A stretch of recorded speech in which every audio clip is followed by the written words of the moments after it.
G'day legends, welcome back to the Gold Jumper channel, your #1 spot for the latest market movements and precious metal plays. Jump up and under, let's get into it, because the last 72 hours in the financial world have been absolutely fair dinkum mental. Today we are breaking down the massive liquidity crisis hitting the gold markets and the chaos surrounding the closure of the Strait of Hormuz. We will also deep dive into the Magnificent 7 tech stocks and explain why the taco trade is the only thing keeping some traders sane. Finally, we'll look at the RBA's shock interest rate hike and how it's shaking up the Aussie dollar and the ASX.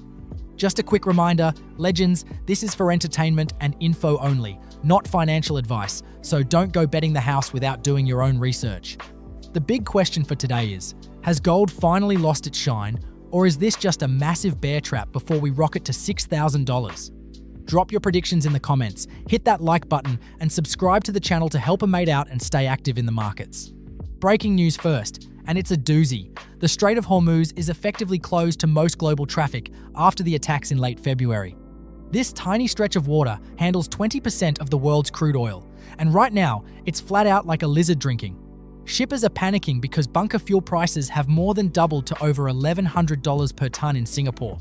Meanwhile, across the pond, the Trump administration has launched investigations into European trading partners over military drills in Greenland. Operation Arctic Endurance has triggered new tariff threats, sending global stocks into a bit of a spin and boosting the US dollar. This geopolitical whiplash is making the markets as jumpy as a kangaroo on a hot tin roof. Traders are seeking safety, but they aren't reaching for gold just yet. They are scrambling for US dollar liquidity to pay for shipping and fuel. It's a classic liquidity squeeze where everyone needs cash right now to keep the wheels of global trade turning. Let's talk about the black gold, because WTI crude oil has been on a wild rollercoaster ride since March 18th. On Monday, oil prices spiked near $120 a barrel, but they've since retreated to around $94. This retreat came after rumors that a ceasefire might be on the cards, but the OVX Oil Volatility Index is still screaming danger. The OVX is currently sitting at 121, which is its highest reading since the early days of the pandemic. When volatility is this high, it acts like a tax on global growth, making everything from petrol to plastics more expensive. US diesel costs have already topped $5 a gallon, which is putting huge pressure on central bankers to stay hawkish. In Australia, we are feeling the pinch too, with implied inflation for the next 5 years rising to 2.69%. Traders are watching the oil charts closely because any fresh drone strike could send the OVX through the roof again. Don't sweat the dip, legends. Just more room in the pouch if you're looking for a long-term entry on energy.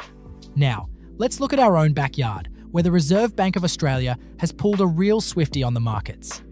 On Tuesday, March 17th, the RBA raised the cash rate by 25 basis points to 4.1%. This was the second consecutive hike this year, and it's caught a lot of traders off guard after last year's easing cycle. The vote was a tight one, 5-4, proving that even the board is split on how to handle this sticky inflation. The Aussie dollar initially wobbled down to 0.7057 US dollars before finding some feet. Analysts are now predicting the rate could hit 4.3% by May if the jobs data stays this tight. For the average Aussie with a $500,000 loan, that's another $159 a month gone. Higher rates are usually a bit of a dampener for the ASX 200, which fell nearly 3% during the initial oil spike. But the Aussie dollar has shown resilience, even briefly touching 0.71 against the greenback this week. The RBA is warning of more hikes if inflation expectations become unanchored, so keep your eyes peeled on the data. The ASX 200 almost hit a new record high in mid-March before giving back some gains on Friday. Local shares have been buoyed by the return of profit growth after 3 long years of declines. Gains have been led by the big miners and the banks, with the materials sector looking particularly strong. BHP has been an absolute ripper, increasing its copper production guidance for the 2026 financial year. Their flagship Escondida mine hit record throughput, and they are even seeing record refined gold output in South Australia. While the rest of the world is worrying about tech bubbles, Australia is busy digging up the real stuff people need. Iron ore demand has remained surprisingly resilient, providing a solid floor for the local share market. However, valuations are looking a bit rich, at 19.7 times forward earnings, well above the long-term average. So, while there's still upside, it's going to be a volatile ride for the ASX through the rest of March. Now, let's cross the Pacific for a deep dive into the magnificent 7 tech stocks and how they're holding up. First up is Nvidia, the king of AI, which has been swinging between $176 and $183.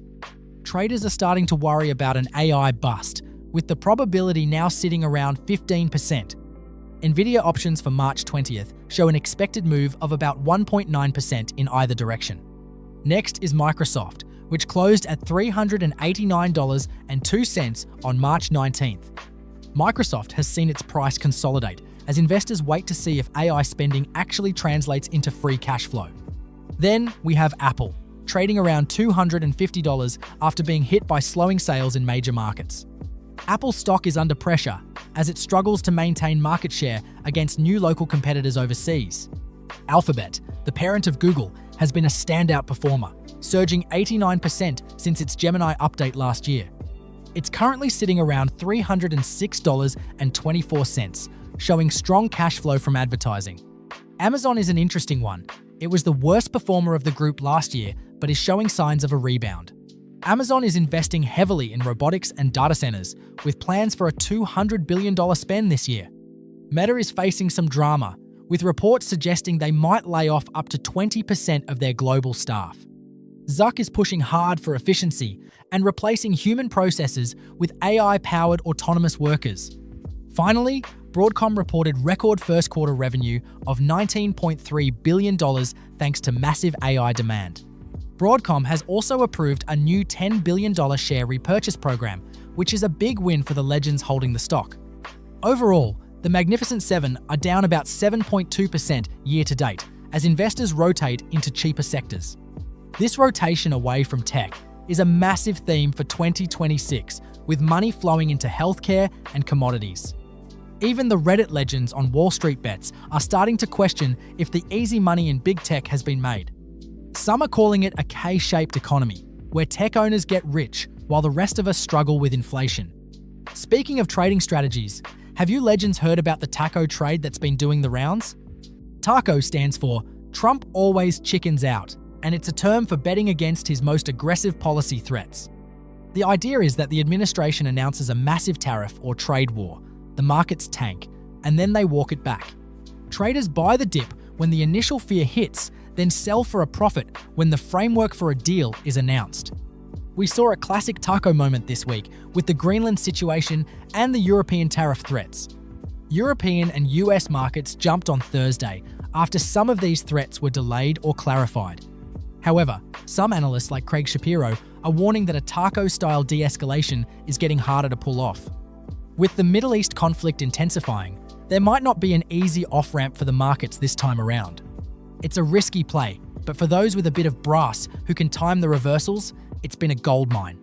But remember, the moment the markets stop being the referee, the taco trade stops working, so stay alert. Now legends, let's check in on the retail traders over at Wall Street Bets, because even with all this chaos, they're still swinging hard. The conversation is dominated by oil price spikes, with traders debating how triple-digit crude is going to shake up everything from shipping costs to broader markets. Meanwhile, the gold sell-off hasn't gone unnoticed. Some Redditors are calling it a classic buy the dip, others warn it might be capitulation territory. Over on the SPY and other index trades, people are planning plays pre-market, trying to catch moves despite the wild geopolitical headlines. Sentiment is surprisingly bullish overall, with many retail traders still betting on broad equities even as uncertainty ramps up. There's a lot of chatter on calls and puts positioning. Some legends are going heavy on calls at extreme lows, while others hedge with puts just in case. Tech talk is cooling slightly. Nvidia and the usual big caps are still mentioned, but smaller caps and energy plays are getting more eyes. Energy is definitely trending, with traders looking at companies like SM Energy as a hedge against rising oil and inflation. Of course, you know Wall Street Bets the humor and memes never stop, even when markets are brutal. It's chaos with a side of laughs. Risk awareness is up. 2 traders are openly talking about war, inflation, and interest rate uncertainty as serious threats to the market. Finally, the options chatter is still buzzing, with volatility plays, hedges, and smart setups flying around for those ready to play the swings. Now, shifting gears, let's dive into gold technicals, because the charts are telling a story the headlines aren't. International spot gold has broken below the psychological $5,000 support level this week. On Friday, March 20th, gold was trading around $4,846 per ounce. The one-day chart is currently showing a strong sell signal, with the bears firmly in control. Our favorite momentum indicator, the RSI 14, is sitting at 39.019. This means it's heading toward the oversold zone of 30, but it hasn't quite reached the bottom yet. The MACD is also deeply negative at -52.96, confirming a strong downward trend. Gold is currently trading well below its 200-day simple moving average of $5,033. We are also on high alert for a death cross, where the 50-day average crosses below the 200-day average. If that happens, it could signal a long-term bearish phase that might see gold test the $4,400 level. On the 1-hour chart, things are looking a bit more neutral as the price tries to consolidate after the sell-off. Support for today is sitting at $4,806, and if that breaks, the next floor is $4,770. Resistance is now acting as a heavy ceiling at $5,020, which used to be our floor. Bollinger Bands are beginning to widen, which usually means a massive price move is brewing just around the corner. The Eagle indicator on the 1-hour chart is showing some positive signs, so a small bounce to 5,100 is possible. But until we reclaim that $5,000 level and hold it, the short-term bias is definitely to the downside. Some traders are calling this the March cycle low, suggesting gold could launch back toward 5,100 soon. There's a 90 to 95% probability of a mean reversion back toward $4,900. So, while it looks grim, this could be the ultimate buy the dip opportunity for the legends with a long-term view. Central bank buying is still record-breaking, which provides a soft floor for the market in the long run. They bought double the usual amount of gold last year to hedge against de-dollarization and fiscal instability. So don't sweat the dip, just more room in the pouch for when the big recovery eventually happens. To summarize the big points, legends. Gold is under pressure from a massive US dollar liquidity squeeze. The Strait of Hormuz closure has spiked oil and freight costs, making the greenback the only liquid currency people want. The RBA has hiked rates to 4.1%, keeping the Aussie dollar alive but putting the ASX under pressure. Big tech is seeing a massive rotation as investors get nervous about the AI bubble and look for real assets. The taco trade is still in play, but it's getting riskier as geopolitical tensions ramp up in Greenland and Iran. Gold's technicals are screaming strong sell for now, with a death cross looming on the daily charts.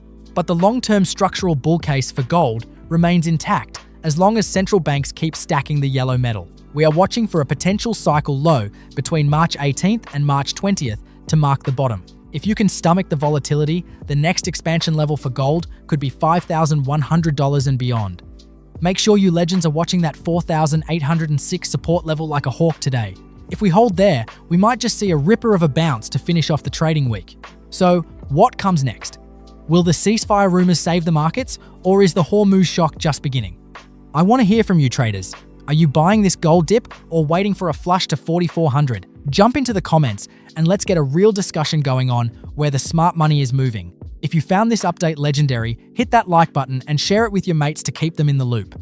Subscribe to Gold Jumper for your daily fix of charts, news, and the real talk on what's driving the markets. We'll be back on Monday with a full breakdown of the weekly close and what to expect for the rest of March. Stay active, stay legendary. Catch ya.